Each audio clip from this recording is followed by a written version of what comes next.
ഇന്ന് നമ്മൾ English ഗ്രാമറിലെ if close ആണ് ഡിസ്കസ് ചെയ്യുന്നത്. PSC അടക്കമുള്ള എല്ലാ കോമ്പറ്റേറ്റീവ് എക്സാമുകൾക്കും ഈ ഒരു ഭാഗത്തു നിന്ന് ക്വസ്റ്റ്യൻസ് വരാറുണ്ട്. ഇഫ് ക്ലോസിൽ നിന്നും തീർച്ചയായും ക്വസ്റ്റ്യൻസ് ഉണ്ടാവാറുണ്ട്. ഈ ക്ലോസിൽ 3 ടൈപ്പുകളാണുള്ളത്. ഒന്നാമത്തെ ടൈപ്പ് 1 എന്ന് പറയുന്നതിൻ്റെ ഒരു ഉദാഹരണം പറയാം. If I study I will pass the exam, or I would pass the exam, or I would have pass the exam. ഇങ്ങനൊരു ക്വസ്റ്റ്യൻ വന്നാൽ ഈ 3 ഓപ്ഷനും ആൻസറിൽ കാണാൻ കഴിയും.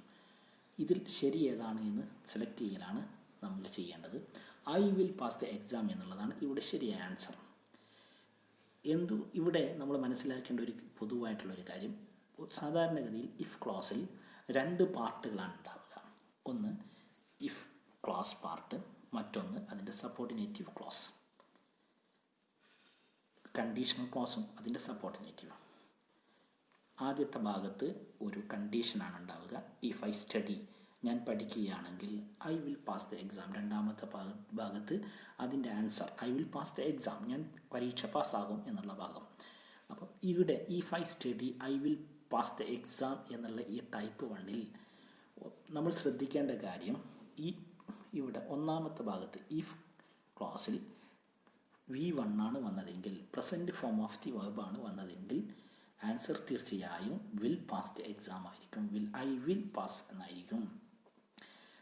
സാധാരണ നമ്മൾ ഇംഗ്ലീഷിൽ വേർബുകളെ 3 ആയിട്ടാണ് തരംതിരിക്കാറുള്ളത്. Present form, past form, past participle form, V1, V2, V3 എന്നിങ്ങനെ. അപ്പോൾ നമ്മൾ ശ്രദ്ധിക്കേണ്ടത് ഒന്നാമത്തെ ടൈപ്പിൽ പറയുന്ന കാര്യം ഇതാണ്.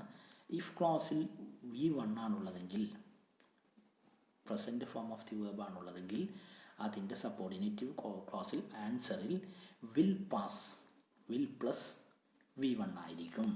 ഒന്നുകൂടി പറയാം. ഇഫ് ക്ലോസിൽ V1 ആണുള്ളതെങ്കിൽ അതിൻ്റെ ആൻസറായിട്ട് വരിക will or can, may plus V1 ആയിരിക്കും.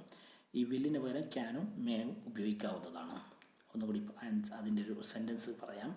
If I study I will pass the exam, or if I study I can pass the exam, or if I study I may pass the exam.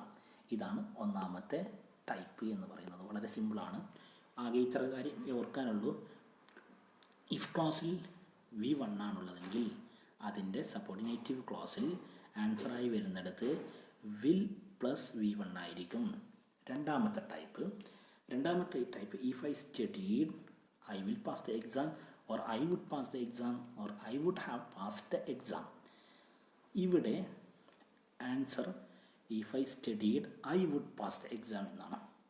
ഇവിടെ if ക്ലോസിൽ V2 ആണുള്ളത്.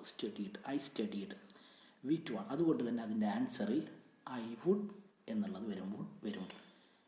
Verb V1 തന്നെയായിരിക്കും. ഇവിടെയും type 1ലെ പോലെ ആൻസറായി വരുന്നിടത്ത് സബോർഡിനേറ്റീവ് ക്ലോസിൽ V1 തന്നെയായിരിക്കും verb. അപ്പോൾ if ക്ലോസിൽ V2 ആണുള്ളതെങ്കിൽ അതിൻ്റെ സബോർഡിനേറ്റീവ് ക്ലോസിൽ ആൻസറായി വരുന്നിടത്ത് വുഡ് പ്ലസ് V1 ആയിരിക്കും. If I studied I would pass the exam. അപ്പോൾ ഒന്നുകൂടി പറയാം.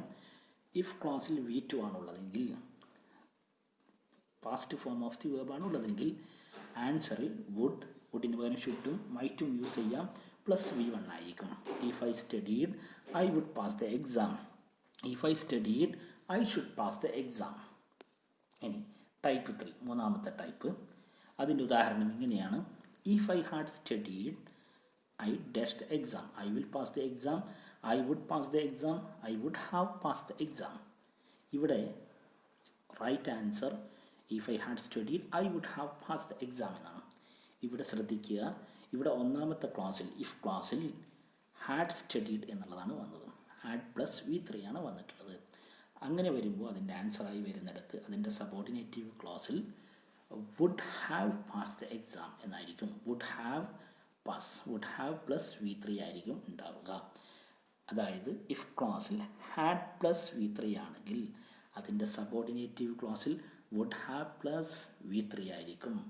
അപ്പോൾ ഉദാഹരണം ഒന്നുകൂടി പറയാം. If I had studied I would have pass the exam.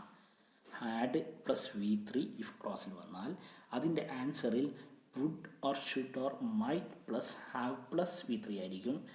ഈ ക്വസ്റ്റ്യൻ ശരിക്കും അങ്ങനെ പഠിച്ചാൽ മതി. If I had studied I would have passed the exam. So ഇതാണ് basic rules of if clause, if conditional clause. Try to study this very clearly. Okay, thank you all of you.